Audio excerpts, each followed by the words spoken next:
Hello everyone. We started with sexual offences yesterday. So now you know what is sexual offence. તમને ખબર હશે જ હવે કે સેક્સ્યુઅલ ઓફેન્સ કોને કહેવાય. કોઈપણ વ્યક્તિ જ્યારે સેક્સ્યુઅલ પ્લેઝર મેળવવા માટે ઇલીગલી સેક્સ્યુઅલ ઇન્ટરકોર્સ કોઈ વુમન કે એનિમલ સાથે કરે તો એને કહેવાય sexual offence.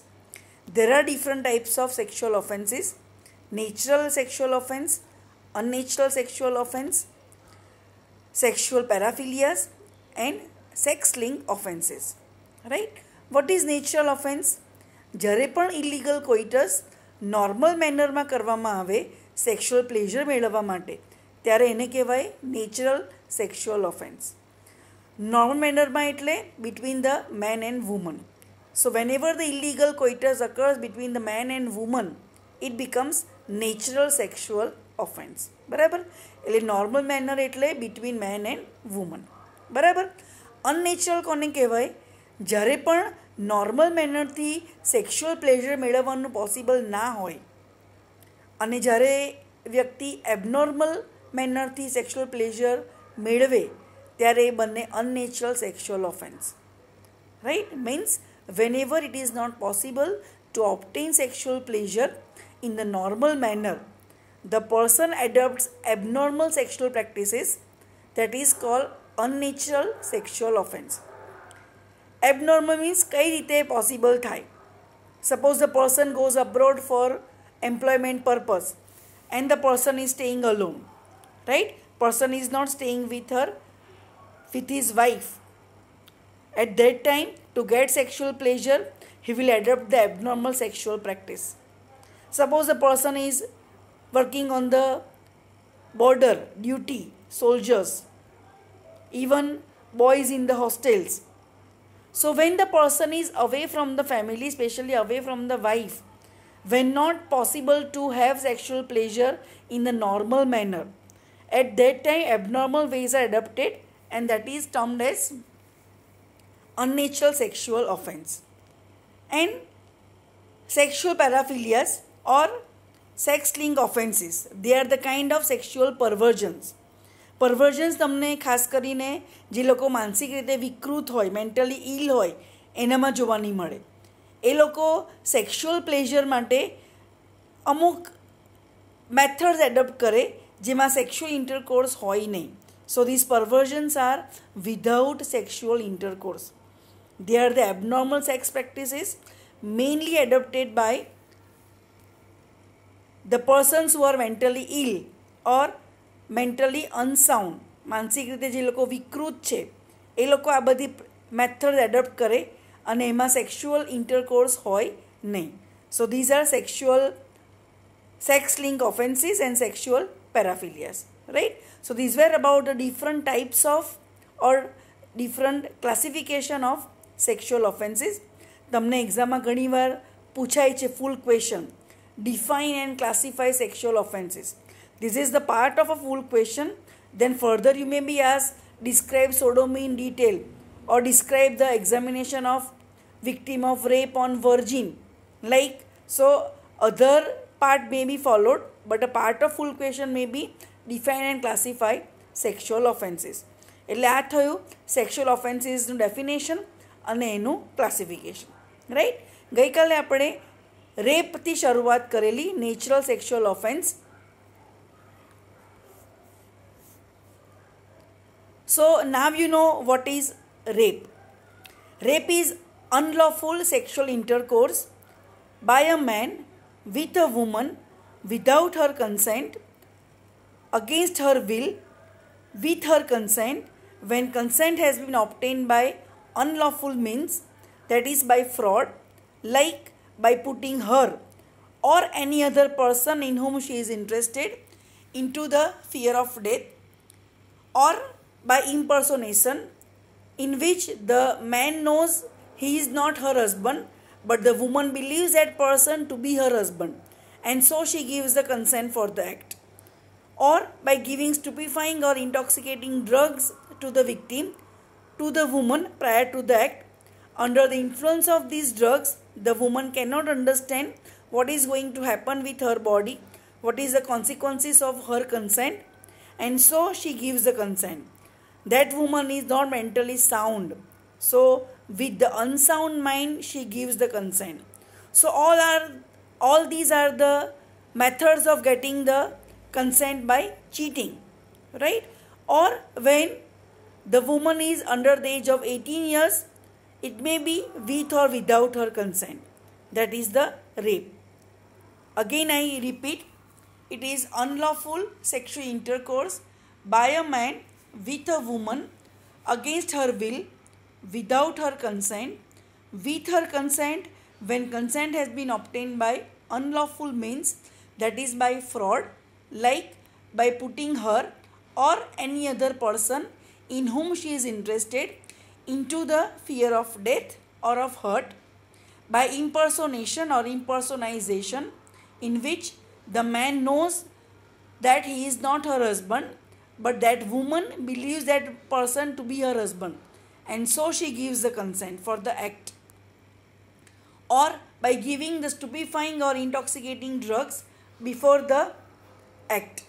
Under the influence of these drugs, the woman becomes mentally unsound, and so she cannot understand the consequences of her consent, and so she gives the consent. And with or without her consent when she is under 18 years of age. આ બધું જ મેં તમને દરેક term ગઈકાલે explain કરી, and I hope you all have understood the definition. Sometimes you are also asked in the exam a 5-mark short note, define rape. એમાં તમારે ડેફિનેશન લખવાની અને દરેક ટર્મ એક્સપ્લેન કરવાની. તમે 1 કે 2 વાર ડેફિનેશન વાંચશો તો તમને એવું લાગશે કે બહુ લાંબી છે, it is a lengthy definition, difficult to remember, but it is not so actually. બરાબર? તમે એના પાર્ટ પાડીને એને સમજશો, after you understand it, it is not difficult to remember. You will remember it very easily. Now there is one exception to this definition. When the doctor examines, the male doctor examines the female patient, it is not the rape. Now here a doctor should take precaution. Doctor should be very conscious when examining the female patient. Like always keep the third person present whenever you examine the female patient. નહીં તો otherwise અત્યારના જમાનામાં females ડૉક્ટરને કોર્ટમાં ઢસડી જાય અને doctor પર એવો ચાર્જ મૂકે કે એણે મને અડપલા કર્યા પ્રાઇવેટ પાર્ટ્સમાં અથવા તો અટેમ્પ્ટ ઓફ રેપ, મને રેપ કરવાનો પ્રયત્ન કર્યો. એટલે આ બધાથી બચવા માટે છોકરાઓને હું ખાસ કહીશ કે જ્યારે પણ ભવિષ્યમાં પ્રેક્ટિસ શરૂ કરો ત્યારે આ બધા લીગલ એસ્પેક્ટ તમારી પ્રેક્ટિસના છે જે તમારે ખાસ ફોરેન્સિક મેડિસિનમાંથી શીખવાનું છે, એને તમારે બહુ જ ધ્યાન રાખવું જોઈએ, એને એકદમ પ્રોપરલી તમારે ફોલો કરવા જોઈએ. બરાબર? બીજું પ્રોવિઝન છે, when the husband has forceful coitus with his wife, when the wife is above the age of 15 years, it is not the rape. Right? ઘણાને એવો ડાઉટ જાય કે 18 વર્ષથી પહેલાં મેરેજ થાય તો એને લીગલ કહેવાય કે નહીં. બરાબર? લો એવું કહે છે કે લગ્ન કરવા માટે છોકરીની ઉંમર મિનિમમ 18 વર્ષ હોવી જોઈએ અને છોકરાની ઉંમર 21 વર્ષ હોવી જોઈએ. પણ અત્યારના જમાનામાં પણ આપણા દેશમાં ઘણી બધી કોમ્યુનિટીઝ એવી છે જેમાં બાળ લગ્નો અત્યારે પણ થાય છે. પહેલાં વધારે કોમન હતું, અત્યારે થોડું ઓછું થયું છે, પણ સ્ટીલ ઘણી બધી કોમ્યુનિટીઝમાં એ હજુ પણ ચાલે છે. પહેલાં તો એવું હતું કે ઘોડિયામાં હોય ત્યારે જ લગ્ન થઈ જાય, પેરેન્ટ્સ હોય એ જ લગ્ન નક્કી કરી દે. બરાબર? અત્યારે એ બધું ઓછું થયું છે, છતાં પણ ઘણી બધી કોમ્યુનિટીઝમાં મેરેજ થાય છે નાનપણમાં જ. બરાબર? ઘણા બધા લોઝ બન્યા છે, child marriage restriction act, child marriage prohibition act, પણ એ બધા જ એક્ટને ફોલો કરવામાં આવતા નથી. બરાબર? અને it's a very sensitive point. પહેલાં શું થતું હતું કે બાળપણમાં લગ્ન થાય પછી છોકરીને સાસરે ના મોકલે, છોકરી મોટી થાય ત્યાં સુધી એના પેરેન્ટ્સની સાથે જ રહે, અને જ્યારે મેચ્યોર થાય પછી જ એને સાસરે મોકલે. હવે મીનવાઇલ એ વખતે જો એનો હસબન્ડ આવતો હોય એ છોકરીના ઘરે, and if somehow they go for the coitus, if that girl, the wife's age is above 15 years, it is not rape. It is the marital rape, it is not the offense. એના માટે કોઈ punishment મળે નહીં, બરાબર. એટલે જ્યારે પણ husband જો ફોર્સફુલ કોઇટસ માટે પણ જાય એની વાઈફ સાથે, જો વાઈફની ઉંમર 15 વર્ષ કરતાં વધારે હોય તો એને મરાઇટલ રેપ કહેવાય અને એ પનિશેબલ નથી, એના માટે કોઈ પનિશમેન્ટ મળે નહીં, બરાબર. એટલે ઘણી બધી કોમ્યુનિટીઝમાં આ બધું થઈ રહ્યું છે અને જેમાં રેપની ડેફિનેશન છે ઇન્ડિયન પિનલ કોડ 375 સેક્શન, એમાં આ એક્સેપ્શન આપેલું છે કે if the woman's age, the wife's age is above 15 years, even the forceful coitus is not punishable, it is not the offense, it is not the rape. You can say it is marital rape and that is not the offense, બરાબર. એટલે આ exception છે એ તમારે ધ્યાનમાં રાખવું જોઈએ. Now further in this topic, examination of the victim. સૌથી પહેલાં તો વિક્ટીમને એક્ઝામિન કેમ કરવાનું, what are the objects of the examination. Doctor પાસે વિક્ટીમ આવે તો ડૉક્ટર પાસે શું પર્પઝ છે, કેમ એને એક્ઝામિન કરવાનું. સૌથી પહેલું તો જો એ ગર્લ એડલ્ટ હોય, obviously she has oppose the act, so you will find the injuries on her body. એટલે ફિઝિકલ એક્ઝામિનેશન કરે સૌથી પહેલાં તો બોડીના કયા કયા પાર્ટ્સમાં ઇન્જરી થઈ છે અને એ ઇન્જરી કેવી છે એ સૌથી પહેલો પ્રાયર એમ, બરાબર. બીજું કે whenever the rape is committed, when you examine the victim, if the victim has worn the same clothes which she has worn at the time of the incidents, જો તરત જ એક્ઝામિનેશન કરવામાં આવે તો વિક્ટીમે રેપ થયો ત્યારે જે કપડાં પહેર્યા હોય એ જ કપડાં એક્ઝામિનેશન વખતે પણ પહેરેલા હોય તો એવા કેસમાં તમને કપડા પર blood Stein, સ્ટેઇન્સ of the semen એ બધું જોવાનું મળે. પછી જ્યાં ઇન્સિડન્ટ્સ થયો હોય, જ્યાં રેપ થયો હોય એ સરફેસ પર જે મડ હોય, સેન્ડ હોય, ક્લે હોય એ પણ કદાચ કપડામાં કે બોડી પર ચોંટેલું હોય તો એને એ બધા એવિડન્સ કહેવાય. જે તમને બ્લડ સ્ટેઇન, સિમેન્ટ સ્ટેઇન અથવા તો આવું બધું કંઈ મડ, ક્લે કે સેન્ડ એવું મળે તો એને કહેવાય એવિડન્સ અને એ તમને હેલ્પફુલ થાય કોણે રેપ કર્યો છે, અસાઇલન્ટ કોણ છે એને શોધવા માટે, એક્યુઝ કોણ છે એને શોધવા માટે, બરાબર. તો આ બધા એવિડન્સ ભેગા કરવા માટે પણ એક્ઝામિનેશન કરવું પડે અને એને એક્ઝામિન, એને કલેક્ટ કરીને એને પ્રિઝર્વ કરવા પડે કારણ કે એનું લેબોરેટરી ઇન્વેસ્ટિગેશન થતું હોય, એને ફોરેન્સિક લેબોરેટરીમાં મોકલવામાં આવે જાણવા માટે કે એકચ્યુઅલી રેપ થયો છે કે નહીં, એકચ્યુઅલી કોઇટસ થયું છે કે નહીં, બરાબર. એટલે બીજો પર્પઝ આ બધા એવિડન્સ ભેગા કરવાનો. અને ત્રીજો પર્પઝ, જે પણ ઇન્જરીઝ વિક્ટીમને થઈ હોય એની ટ્રીટમેન્ટ કરવાની, કે સ્યુચરિંગની જરૂર છે તો સ્યુચર કરવું પડે, ડ્રેસિંગ એને લગાવવું પડે, એન્ટિસેપ્ટિક પ્રિકોશન્સ લેવા પડે, તો એ જે પણ ઇન્જરીઝ થઈ હોય એની ટ્રીટમેન્ટ આપવી પડે. બીજી વસ્તુ, કોઈ વખત રેપ થયા પછી વિક્ટીમ પ્રેગ્નન્ટ પણ થઈ જાય તો એ પ્રેગ્નન્સીની પણ ટ્રીટમેન્ટ કરવી પડે. Doctor should pay attention to the pregnancy also, so that should be also the aim of examining the victim. Examine કરો તો જ ખબર પડે કે એને પ્રેગ્નન્સી છે કે નહીં, બરાબર. બીજી એક વસ્તુ કે જ્યારે પણ કોઇટસ થયો હોય રેપથી તો અને જો અસાઇલન્ટને, એક્યુઝને કોઈ વેનેરિયલ ડિસીઝ હોય, એસટીડી હોય તો એવું ક્વાઇટ પોસિબલ છે કે વિક્ટીમ પણ એ ડિસીઝથી સફર થાય. Disease may be transmitted to the victim. એટલે વિક્ટીમમાં એવો કોઈ ડિસીઝ ડેવલપ થાય છે કે નહીં અને જો થયો હોય તો એની પણ ટ્રીટમેન્ટ આપવી પડે. So these are all the various objects of examining the victim, physical examination of the victim. આ જ વસ્તુ આપણે રાઇટિંગમાં જોઈએ. The objects of examination of the victim, to look for physical signs that will support the history given by the patient. તમને patient એટલે victim history આપે કે આવી રીતે રેપ થયો હતો, બરાબર. વિક્ટીમે મને અસાઇલન્ટે મને હાથમાં અહીંયાથી પકડ્યું હતું, જોરથી પકડેલું હતું, હાથ પર એવી ઇન્જરી હોવી જોઈએ. એટલે એવી ફિઝિકલ સાઇન્સ તમને મળે કે જે વિક્ટીમ જે પણ સ્ટેટમેન્ટ્સ આપે, જે હિસ્ટ્રી આપે રિગાર્ડિંગ ધ ઇન્સિડન્ટ્સ, એને સપોર્ટ કરે, બરાબર. Second object, to look for, collect and preserve all physical evidence for laboratory investigation. મેં તમને કહ્યું હમણાં કે સેમિનલ સ્ટેન્સ હોય, બ્લડ સ્ટેન્સ હોય, મડ અથવા ક્લે મળે, તે બધા ફિઝિકલ એવિડન્સ કહેવાય. અને એને લેબોરેટરી ઇન્વેસ્ટિગેશન માટે મોકલવા માટે એને તમારે કલેક્ટ કરવા પડે, પ્રિઝર્વ કરવા પડે, અને એ બધું ક્યારે થાય? ફિઝિકલ એક્ઝામિનેશનથી. And to treat the victim for any injuries and against venereal disease or pregnancy and also for her psychological damage.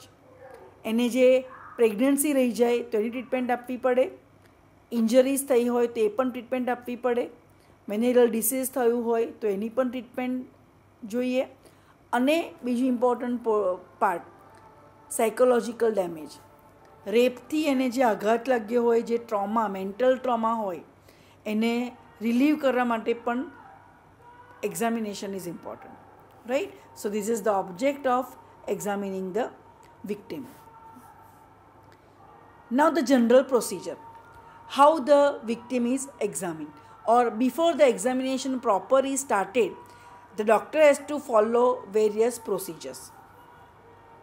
Like, the victim should be examined on getting requisition letter from investigating police officer or the magistrate. Doctor may not start the examination directly, right? જ્યારે એને magistrate પાસેથી કે investigating police officer પાસેથી વિક્ટીમને examine કરવા માટેનું requisition letter મળે તો એના પછી જ ડૉક્ટરે એક્ઝામિનેશન કરવું જોઈએ.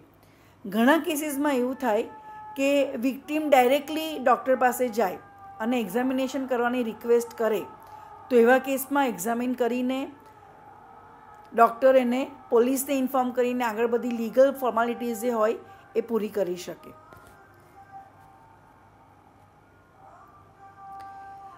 The written witness consent of the victim for examination, collection of specimens, taking of photographs, treatment are taken.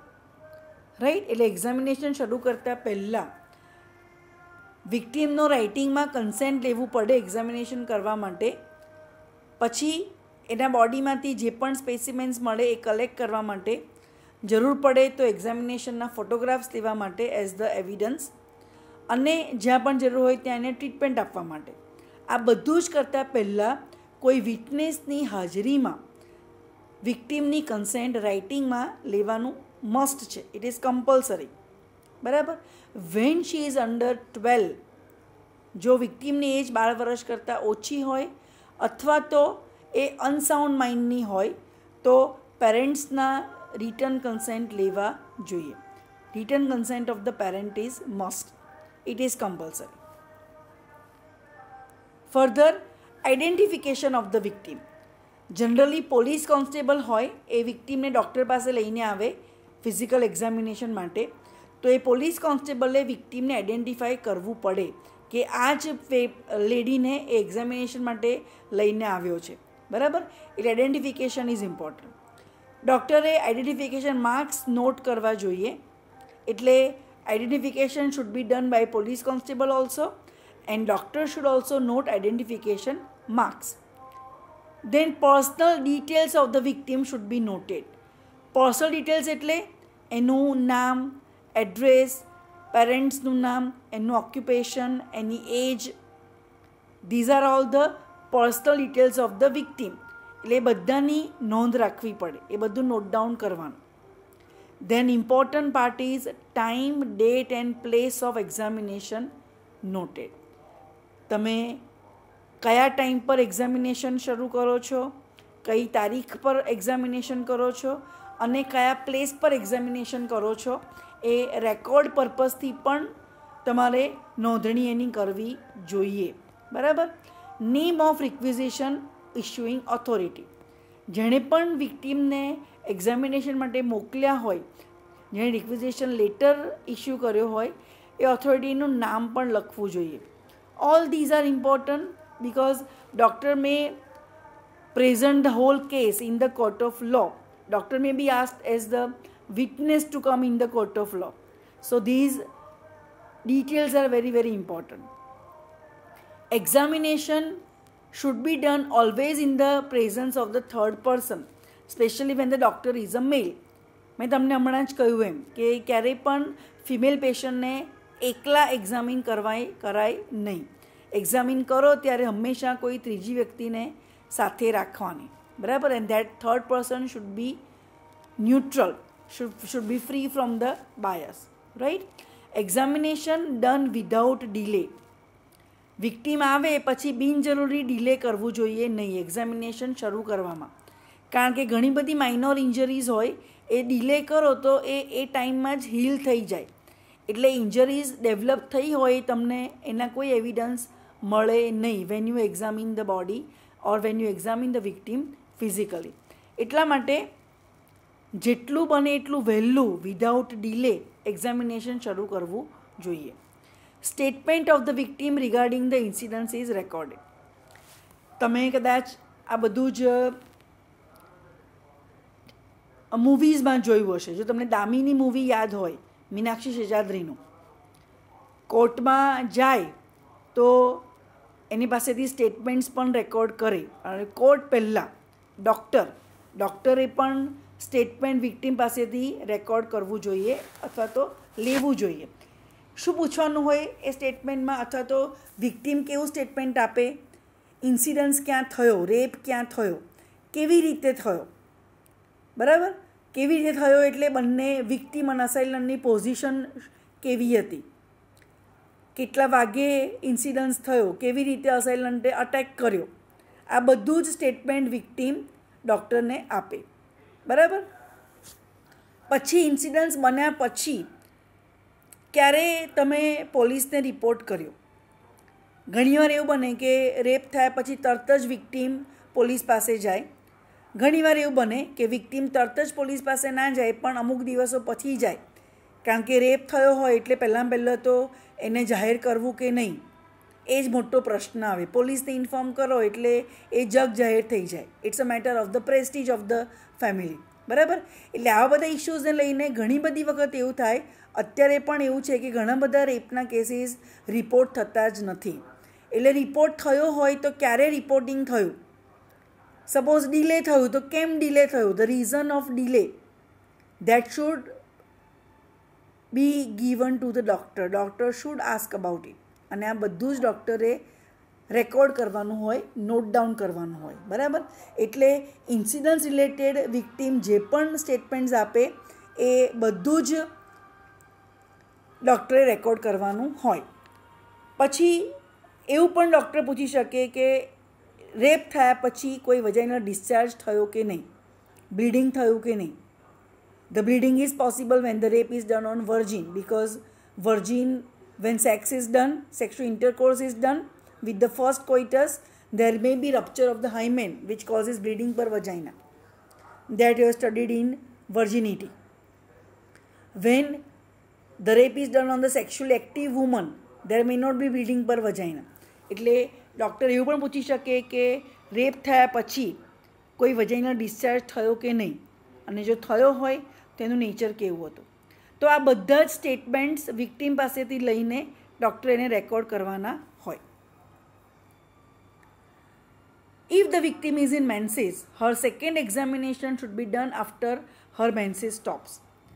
એટલે જ્યારે પણ એ મેન્સીસમાં હોય ત્યારે તમે વજાઇનલ એક્ઝામિનેશન માટે એનું મેન્સીસ બંધ થાય ત્યારે ફરી અને એકવાર સેકન્ડ ટાઈમ ડૉક્ટરે બોલાવવું જોઈએ. Doctor should also note her mental status, present mental status. Now here you will find different attitudes of the victim. Rape થયા પછી તમને અલગ અલગ પ્રકારના રિએક્શન્સ વિક્ટીમના જોવાના મળે. કોઈ વિક્ટીમ એવું હોય કે એકદમ આઘાત લાગ્યો હોય, શોકમાં હોય કે now she feels like life is over. હવે કશું લાઈફમાં રહ્યું નથી, મારી આબરૂ જતી રહી, મારા ફેમિલીનું શું, કદાચ એ સુસાઇડલ થોટ્સ પણ આવે અને she may attempt for suicide also. Many victims of the rape commit suicide ultimately, that we are aware about. બરાબર. તો એક એટીટ્યૂડ એવો હોય કે એકદમ શોક હોય, એકદમ નર્વસ હોય, એકદમ કામ હોય, કશું જ બોલે નહીં, તમારે એકનો એક પ્રશ્ન ડૉક્ટરે ઘણી બધી વખત પૂછવો પડે, એ તમને ઇઝીલી કોઈ આન્સર ના આપે, કોઓપરેટ ના કરે. So that woman is in shock, so will be very much કામ. બીજા એવા હોય કે જે એકદમ ઇરિટેબલ, એંગ્રી હોય કે હે મારી સાથે આવું થયું, દેટ વુમન બીકમ્સ રિવેન્જફુલ, હું બદલો લઈશ, એટલે ગુસ્સાના એટીટ્યૂડમાં હોય. તો આ બધા જે એટીટ્યૂડ્સ હોય એ તમે જ્યારે વિક્ટીમને એક્ઝામિન કરો ત્યારે એનું મેન્ટલ સ્ટેટસ શું છે, કેવા એના મેન્ટલ હેલ્થ પર છે, એ તમારે એને ઓબ્ઝર્વ કરવું પડે. If victim is found to be under the influence of alcohol, her blood and urine samples should be collected for the test. જો તમને એવું લાગે કે વિક્ટીમે આલ્કોહોલ કન્ઝ્યુમ કરેલું છે તો એના બ્લડ અને યુરિન સેમ્પલ કલેક્ટ કરીને એને એક્ઝામિનેશન માટે મોકલવા જોઈએ. And last important part is her gait is observed. Specially after the coitus the woman has pain, so she may experience the pain during walking, while passing urine, that is micturition, or while passing stool, that is defecation. So at that time the woman walks with her legs apart and walks with the small steps. એટલે તમારે એનું gate observe કરવાનું કે કેવી રીતે ચાલે છે. અને જો તમને એવું લાગે કે ગેટ એબનોર્મલ છે, આવું પહોળા પગ રાખીને ચાલે છે, કારણ કે પગ ભેગા કરે તો પેઇન વધી જાય, તો એ પહોળા પગ રાખીને ચાલે, અથવા તો તમને એવું કહે કે મને મિક્ચ્યુરેશન કે ડેફિકેશનમાં પેઇન થાય છે, વોકિંગમાં પેઇન થાય છે, તો તમારે એ પણ ઓબ્ઝર્વ કરીને નોટ ડાઉન કરવું જોઈએ. Right. So this is how the examination should be started. These are all the formalities before the examination proper is started. We'll talk about the examination in proper next time. I hope you all are understanding what I am discussing here. તમને જ્યારે કંઈ પણ સેજ પણ doubt હોય, you are free to ask. Thank you.